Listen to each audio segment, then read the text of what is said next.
I'm Ella. This is my communications project presentation. So mine was focused around like a traveling group. Um, so I picked the quote, "The life is short and world is wide." It's actually from Mamma Mia too. So let's get into it. So my vision, you can see kind of move it. Our vision is mine and my partner. This is my partner. Her name's Afton. Um, she's my cousin. We both love to travel. We've traveled many times together.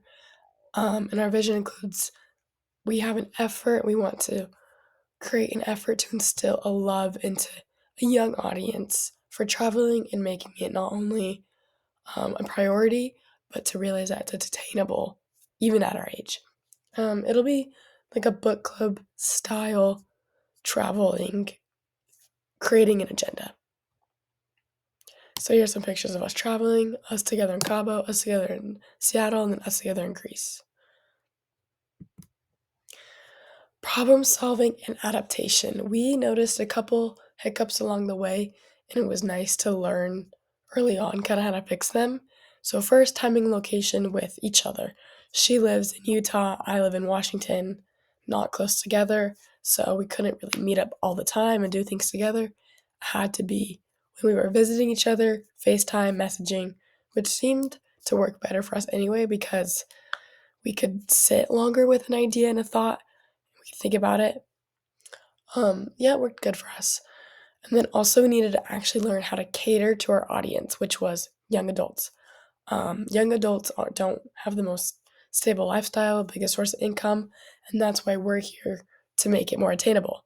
So we're touching on all types of travel, being more broad. We have um, the upper end of more expensive luxury traveling to the bottom end, which is cheaper, easier traveling.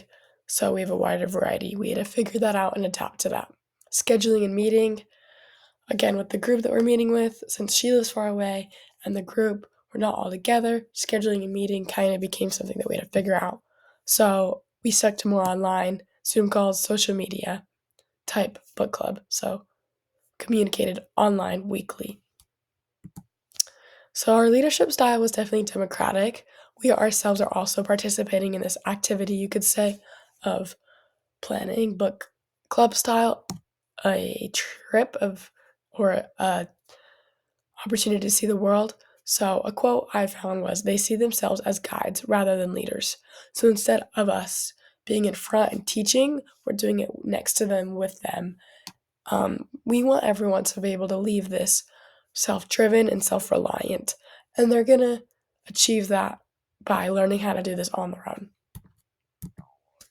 So our small group communication style, the things that surprised me were how often we're reaching out with one another since it is book club style. I thought maybe it would be once a week, planned times, but no, it was constant. It was all the time, morning to night.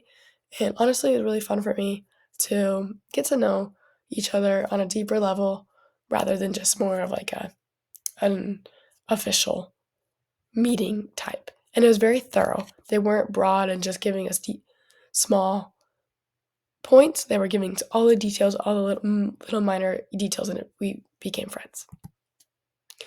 The dynamic was very uplifting and encouraging.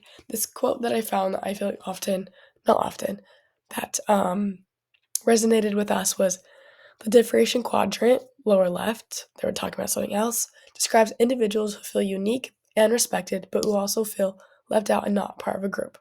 So they were focusing more on a certain group, and I wanted to add this because I wanted to actually touch on this negative, and say, wow, like this was the opposite of what my group was. And I just wanted to say there are both ends, and I wanted to point this out that there is this end.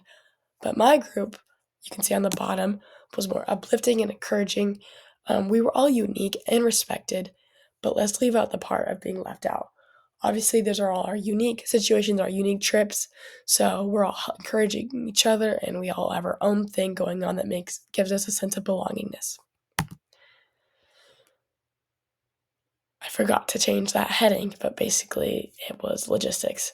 So the startup will be it's a book club. You can see kind of this is a FaceTime. There's two girls in the frame. That's my cousin Afton and this other girl in Utah that joined our group. And then you can see me on the bottom. I'm FaceTiming them.